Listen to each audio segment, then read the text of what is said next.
All right. Well, good morning, Arpad. This is it, huh? This is it, man. The long-awaited. We've been waiting to The get big together. time. Here we go. Here we go. The lights, the cameras rolling.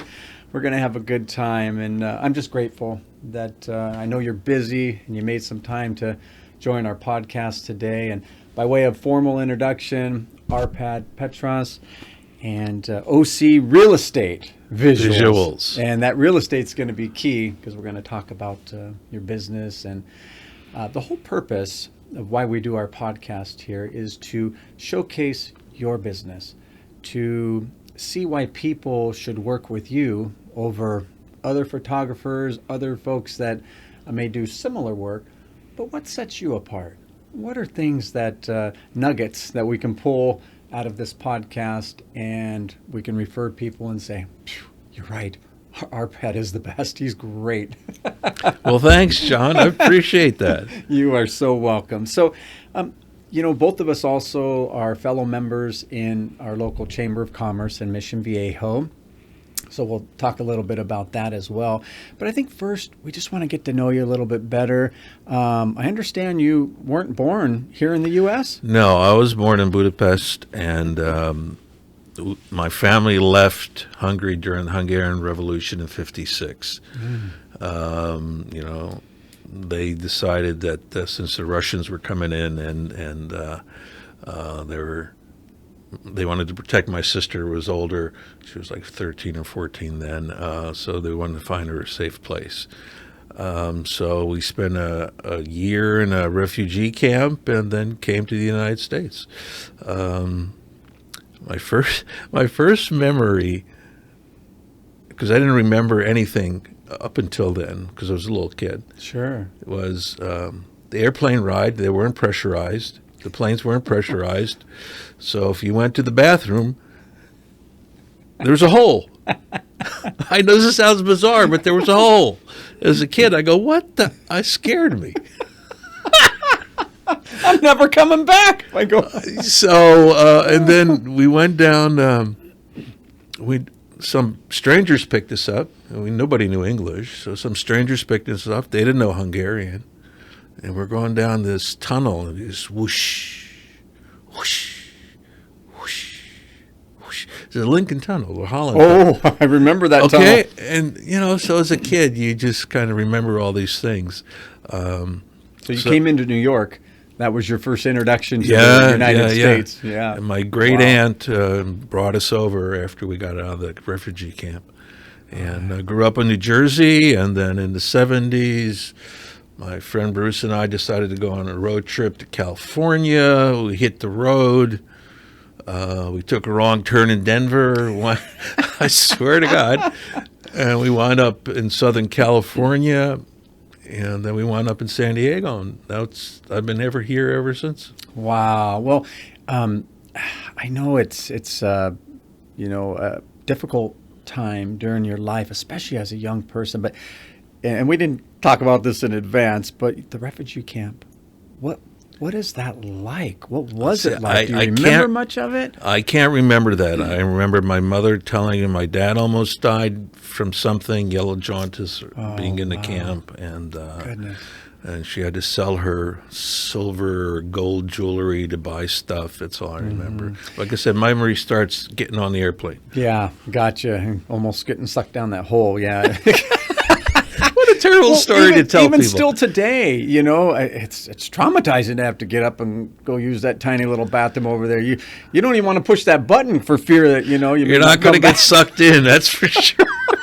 Anyways, we digress. There we go. So you came to New York, New Jersey, then eventually made it out here to San Diego. And what happened, how did things start to transpire once you hit San Diego? Well, it was a game changer. In the early 70s, there was Vietnam, there were protests, there were war, there was so that little community we settled in was just all college students, and being alone by yourself, you kind of figure out stuff. You didn't know what you thought, or what you believed until you talked to somebody, and then you would get in a discussion or an argument. And you go, oh, I didn't know I thought that. Now I know what I believe. But that's kind of how it should be, because, when you go to high school, it's one thing. You go out in the real world, it's something else. The real world will treat you the way it sees fit. Yeah. So what are you going to do? Book smart versus street smart. Yeah. So did you go to school down there Well, in San Diego? eventually, I graduated in time, even though I took 2 years off. Put that, you know what I'm saying? Sure. It was easy. Once I got to college, I took the classes I wanted to take, and I enjoyed them, and I excelled in them, as opposed to high school where you don't even talk to me about high school. That's another story, huh? It's not a story I'm sharing. But I had a good time. I was a theater major, and I've been in live entertainment for 45 years. No kidding. Yeah, as a scenic and lighting designer, university professor, a technical director. I spent 20 years at Disneyland as a technical director, as an Imagineer. I've always been in the creative field in one way or the other. I can see that. And that's kind of what I bring to my photography business. I always think outside the box. I always try to present something different or new to the real estate agents. Now, a lot of them won't use it because they want to get it on the market. They want to get paid. They want to sell it as quickly as possible. Yeah. But the ones that are seasoned, they know the value of doing something a little different, a little unique in the market. And what's 90% of everything today, when it comes to a buyer, they're going to see online first. Absolutely. They're going to see it online first. And they're already doing the homework for you. And if it jumps out at them, they're going to pay attention. If not, they'll just pass. That's next one, scroll, swipe. Scroll. Oh, this is X amount of dollars. I don't like the carpet. Well, okay. So people are very emotional. They need to visualize. Excuse me. That's what I learned in live entertainment is that people are not good at visualizing. Even directors I work with, or art directors, or the production directors, they need to see something. Yeah. And they need to react to it. And one or the other, they just need to be able to see what happens. I did, there was one agent in San Clemente, and she had a piece of property, coastal property, and she was having a hard time selling it. So we started talking. So what I created for her is I created a rendering of a potential home for the property on that site, so the buyer can visualize a home instead of a piece of dirt. Right. And then she sold it a couple months later with that intent. So, but that's not something you could really advertise. Right. But the creative side of your mind and how you can visualize things is what you're helping other people do. You're the expert in that. They're not. Yeah. And if they would just listen. They would just listen and then listen. No, wait a minute. That's a special skill. Wait, I got to listen?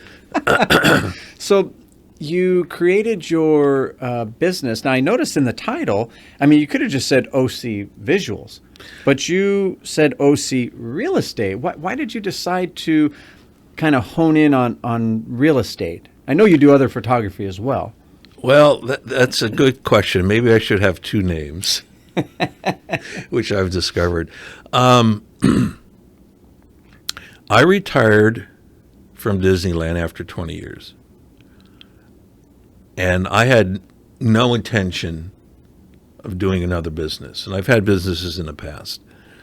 Like, I'm retired. I'm not going to have another business. Exactly. And I don't know, it just kind of happened. During COVID, Wait a minute. You started a business during COVID? I Are you started nuts? a business Like, what? during COVID, and I really feel bad for what happened to the world during COVID. But Yeah. I'll tell you, I liked the lifestyle because it wasn't busy, it wasn't crazy. The freeways were open, you could go to places, and I got to stay at home and work at More home. family time which I together, couldn't- too. With Disney, that was a different story. Yeah. We worked when everybody else played. That's right. We were working at nights because that's the only time you see work done at Disney. You never see it during the day. True. Because that would be kind of your customer or client would not want to see paint and Sure. scaffolding. So I got to work at home, and I started taking some classes, and then I learned about the business, and then I recruited my son, who's a professional videographer.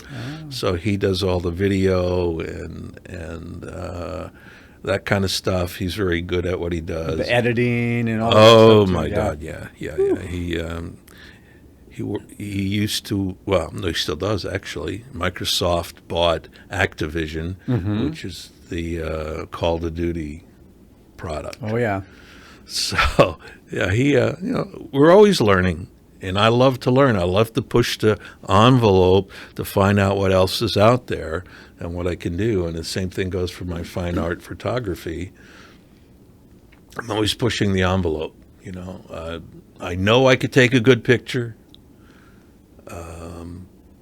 and after a while, that kind of got easy. Yeah. So what else can I do? Right. It What just sets you apart that way? Because wouldn't you say that, I mean, there's a lot of photographers out there.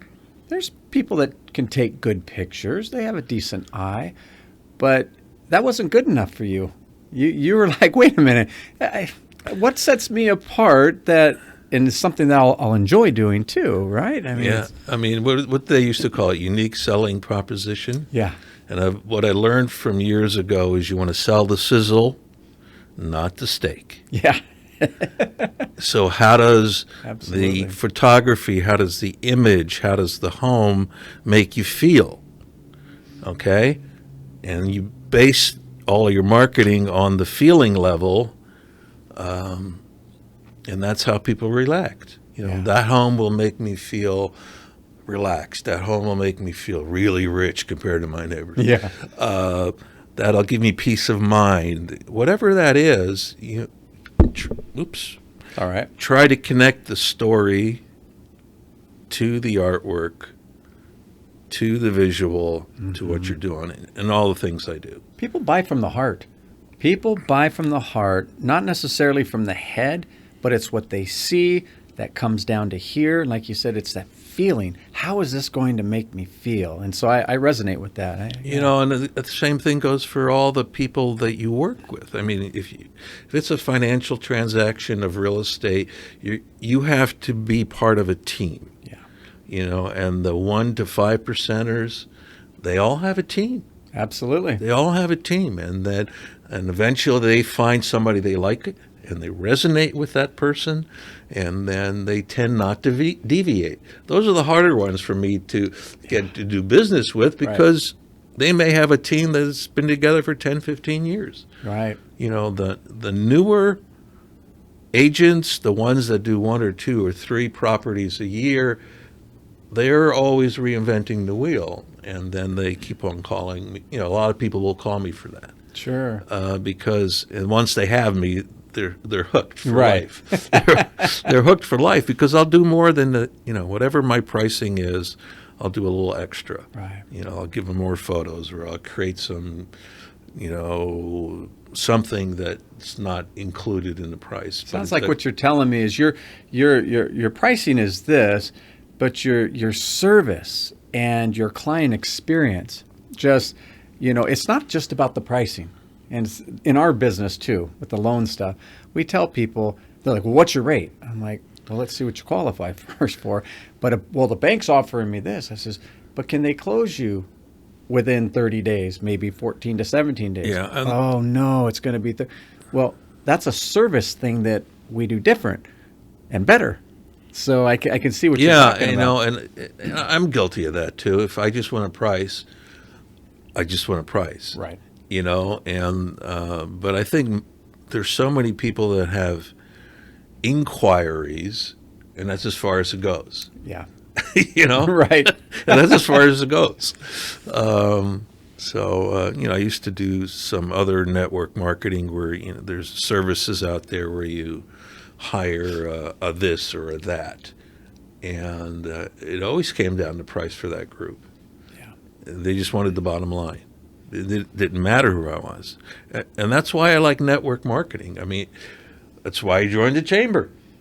I like the fact that it's a weekly network marketing thing, and most chambers do not have that. They have it like once a month or every 2 weeks. So every week I get to see the same people, and over time, it's the slowest form of marketing. Yeah. Because over time they get to know me and understand me, and then we can chat and build relationships. That's critical to my philosophy of being alive. Yeah, absolutely. And I'm glad you brought up the chamber. We're both part of the Mission Viejo Chamber of Commerce. And, you know, people, I always ask people, I take care of the membership. I'm the membership director. And I always ask people when they first join, I'll call them, or we'll have Danny, one of our other folks, call and welcome them to the chamber. And I always like to ask them, why did you join the chamber? What expectations do you have from joining the chamber? Here's what we offer, which somebody either told you about those benefits or you read about them: networking opportunities, marketing opportunities, building good business relationships. But what expectation do you have? And, you know, you've been in the chamber quite a while now. Yeah, 3 years. Yeah. And you've served in various capacities as well, which I want to let people know, because, again, we're talking about not just getting to know Arpad, but what sets him apart. Yes, he takes amazing photos and can help you visualize incredible things with properties and with your families, but he's also a volunteer in his community. He's associated with the Mission Viejo Chamber of Commerce. And you know, Arpad, it's a proven fact that, and we've done studies on this as a board of directors, that I believe nationwide, it's like up in the 70, 80 percentile. People like to do business with people that are part of their local chambers of commerce. Yeah. It's a feel good. It's a feel good. It's promoting local business. You know, he asked me earlier, why did I choose OC Real Estate Visuals? I learned one thing, that in marketing, that if what you do is in your name, you get better responses. Yeah. You know, it's like someone calling your mortgage business Cadillac Express. Okay, now what does Cadillac Express do? Now you have to explain what you do. I don't know if that's a good thing or bad thing, but I notice on Google that I get better responses by having the name in the business. I've also learned that we are so much more than a real estate photography business, because we do portraits and headshots and drones, and portraits are fun because you get to work with the people. Yeah. And you get to find out their real personality, and then you have to show that personality. It was pretty... That's the creative side again. Oh, yeah. Bringing their personality out. You know, I met this one guy who he had ordered some headshots from me, and they turned out great, and I delivered them, and he said, "Oh, these are great, but I'll never use them." Huh? I said, "What do you mean you'll never use them?" He said, "I don't like the way I look." Well, as it turned out, his self-esteem was so low that he saw every imperfection Interesting. in his face, and he didn't want to show it.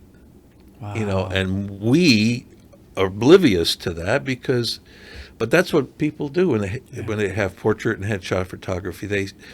they've looked at this one thing on their face for their whole life, and they still see it. Yeah. Nobody else notices That it. one blemish. Yeah. So I always ask them, how beautiful, young, and handsome do you look? Because I can make you look like a movie star. I can make you look really natural, or anywhere in between. So I learned a lot from doing portrait photography. It reminds me of that illustration where you take a piece of paper and maybe you draw a circle, or you don't even draw a circle. You just put a dot on a blank piece of paper, and you show it to somebody and say, what do you see? Some people will hone straight in, oh, I see a black dot in the middle of that. Others will say, wow, look at all that beautiful open white space on the paper, right? And to your point, you have to be so masterful at your craft as a creator and an educator, I would imagine, too, at some point. Yeah. And then also in your interview process, if you will, how do you want to look? What kind of personality do you want me to help bring out in these pictures, right? And it's you learn about humankind. You learn about human traits, because people, or some are very uncomfortable in front of the camera, like me. See? Oh, you never know it.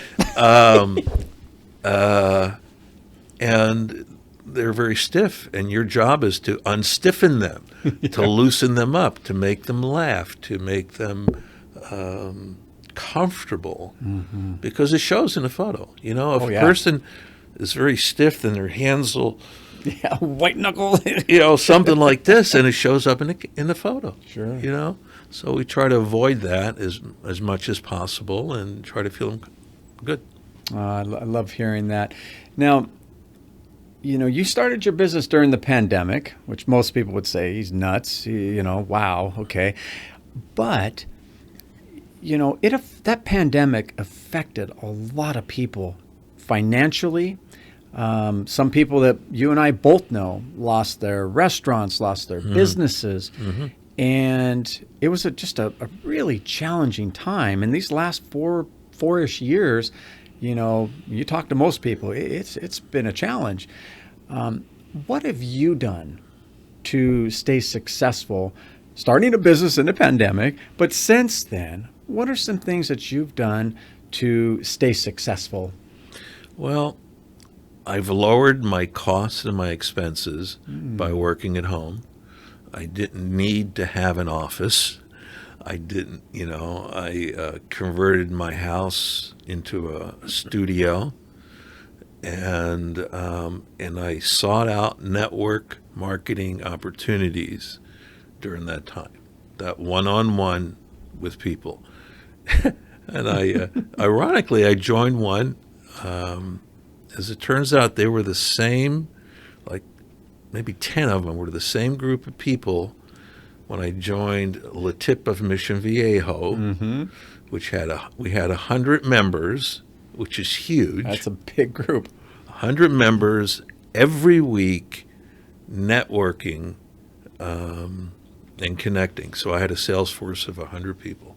Yeah, like Dave Benson was in there. Was Ian White in there too? Was that the La Tip group, or were they in a different one? It would be. I think it was a different. I thought it was a different one because they came after me. Oh, okay, gotcha. This would have been Al Soli. Maybe Sivash came later. Oh, okay. There was another group of people that. Got it. And I still do business with some of them. Sure. 20 years later. Those are connections and friendships and business relationships that never die. You kept it active. If I'm going to spend my money with you, I want to trust you, and you're going to take care of me. Absolutely. What is it, Arpad? People want to do business with people they like and trust, and can have some fun with too. And the same thing in photography. If you smile, you become trustworthy. Yeah. If you're trustworthy, I want to do business with you. If you look stiff and you give me the lawyer pose, which is I'm big ass. Yeah. Can I say that? Oh, of course. That's not the right look for everybody. Right. Especially for real estate agent too. people I work with, sometimes it's nerves, it's shyness, whatever. And that's what I tell people. One of the things that helps set me apart as a lender, not only to do podcasts like this to showcase others' business, but I will invest in you both personally and professionally. And people are like, well, personally, what do you mean? I said, if you're shy, if you have any trepidation about speaking, whatever it may be, I said, I can help you. I used to teach advanced public speaking courses. I know a few things about helping you feel more comfortable personally so that it will help you professionally. Did you do Toastmasters? I never did. I never did Toastmasters because when I started in New York, actually, there was no Toastmasters. Really? We didn't have it. And this was 30-something years ago. And I learned from a group of really good speakers, and they just weren't good speakers. Some of them, weren't even the greatest speaker, but could they reach the heart? Yeah. Wow, they could reach the heart. And so I know Jerry Bryant's been trying to get me into Toastmasters. Come on, John, and I love you, Jerry. I says, I just don't have an ounce more time to join any other groups. No more bandwidth in your life? Yeah. No, I for a plug for Toastmasters, that was probably... They do a great job. Yeah. They do a fabulous job. If you're afraid of public speaking, Yeah. you absolutely get into one. You learn so much. You just... It's a really good thing because the number one fear, besides taxes... Taxes, death... Public speaking. Public speaking. You get this feeling that, oh my God, I'm being judged by people. Yes. So what? Who cares? It's mainly ourselves, too, isn't That's it? right. We're the biggest judge of our own character. That's right. That's funny. Wow. We've talked about these challenging times, some of the things, that we do as business owners or parts of a business. And I know one of the things that we had to do, because probably in 2021, towards the end of 2021 and into 22, was one of the biggest refinance booms in history. Mm-hmm. It was huge. Rates plummeted down to the twos. In one case, I helped a guy get 1.99. Oh my God. He'll never refinance again unless he gets in really serious financial trouble and has to refinance and take some cash out. But during that time, yes, we were busy, but then it changed.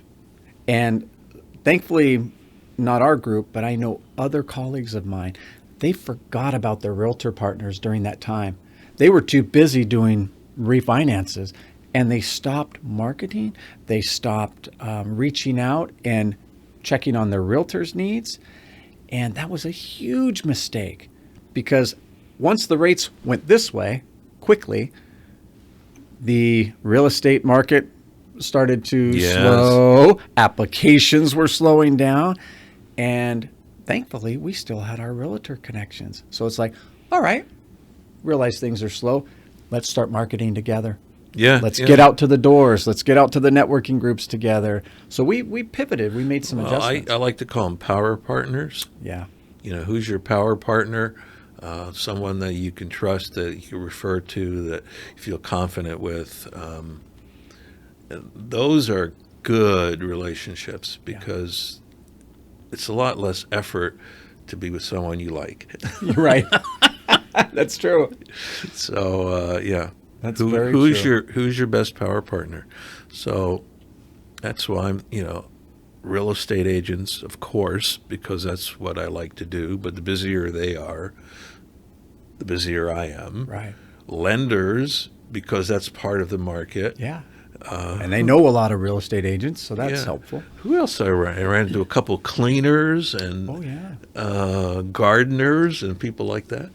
They know a lot of people. They're there at the home, and they hear, someone say, "Oh yeah, maybe looking to get a new home." They're a great source. I totally agree with that. And I think what's helpful too is when people can get to know who you are better. Yeah, we have 30 seconds or so at the chamber when we do our little commercials and things like that, which is important. But the one-on-ones, the one-to-one meetups for coffee and things like that, where you can really get to know, one of the first questions I ask is, I don't start telling them about my business. I say, especially if it's someone new that doesn't really know me that well, I said, tell me a little bit about your business. How are you marketing? What type of referral would be best for you? And I think to effectively learn to network with people is so important. What do you think about that?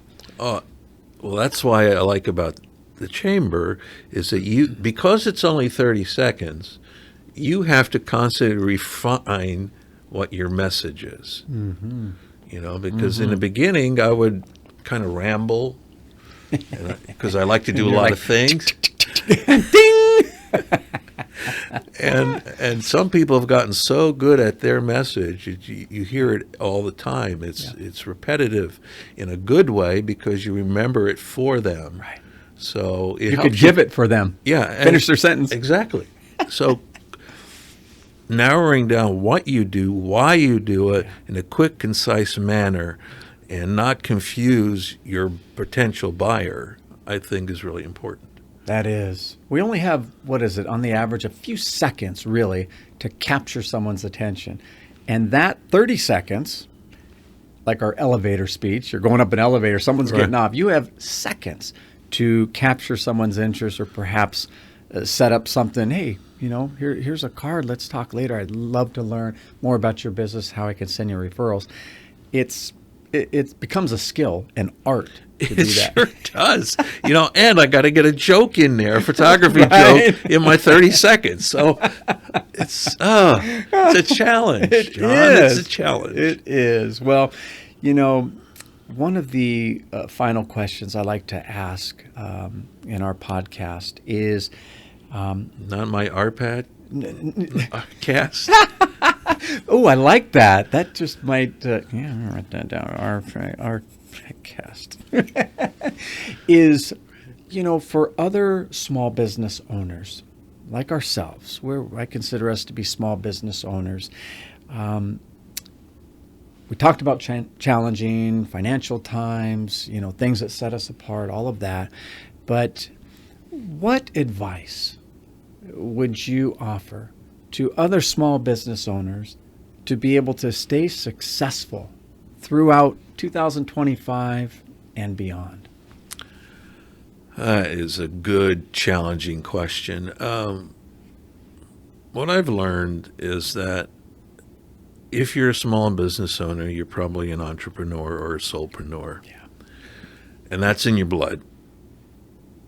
And you're going to work harder for yourself than you will for anybody else. You're going to make a hell of a lot of mistakes. You're going to spend a lot of money you don't need to spend on because it sounds too good to be true on the marketing and the advertising. But continue, focus, narrow down, don't give up. Because if you fail one business, there might be 2 or 3 more coming. That's right. That's right. And, and surround yourself with people that are smarter than yourself. And lean on them because you can't do everything right. Try to get rid of the stuff that you don't want to do and delegate that to some other people. And don't grow too fast because then you're going to be working your business to support your employees, not for yourself. Oh, wow. Those are really, really fine points. And, I think from my perspective as well, I have really worked on my mindset. Mindset to me is so important because if I can get my mind right, and what I mean by that, it can mean a lot of things to different people. For me, it's spiritual, it's family, it's having the right service attitudes, the client experience, all of that. And it really starts for me the day before. So I look at my schedule. In order for me to wake up intentional about my day, the night before I'm looking to say, okay, man, I can't wait. Arpad's coming in. We're going to have a great time. I start thinking about that a little bit, get it in my mind, and my clothes are set out for the day. I'm ready to go. And I wake up, do a little bit of maybe spiritual reading, whatever it may be. And I get my mind, I may listen to a short little snippet of a podcast or something. And I go back and I listen to these different podcasts that we do. And I try to pull out the nuggets out of them. And then I'm ready. And I may be doing it while I'm driving so I can listen to these things. And by the time I get to the office or to my first appointment, I'm in such a good and champion set mindset. I'm ready to go. And of course, my wife plays a big part in that. Love you, honey. There's a plug for you, Jinmei. But behind every good business owner is an amazing spouse that supports us and gives the better us half. Is that what the you're better saying? half? 100%. But Arpad, I'm truly grateful to not only have met you through the Chamber of Commerce, but we support a lot of events together. We support our fellow business owners, Right, whether it exactly. be ribbon cuttings or open houses that we do. I know we attend those too. It's just a way that we can give back to our community. I want to leave you with one thought. Please. On a spiritual level. At the end of the day, go over your day, review it, see what you've learned, what you haven't learned. Set your intention for the next day the night before. Mm-hmm. How do you want that day to be? How do you want to feel that day? Just like you were saying before. It works wonders for creating a much better reality. I love that. Well, thank you so much. Thanks, Arpad. John. Appreciate Absolutely. it. Yeah. What a fun time. I knew we'd enjoy it. You're a great personality, and I look forward to. We can't leave. Do you happen to have a joke? I know you weren't prepared for this, but is there any possibility you can muster up something? A clean joke, or That would be preferable, because there may be some kids that see this. I don't know, but your choice. Oh my! What did one photographer say to? No, I'm kidding. You always give us something. Oh, I knew it. Here it comes. So, how many photographers does it take to take a picture? I don't know. I give 100. 100. That's a lot. 1 to take the picture, and 99 to say I could have done it better. That doesn't surprise me. Thank you for sharing that. Thank you.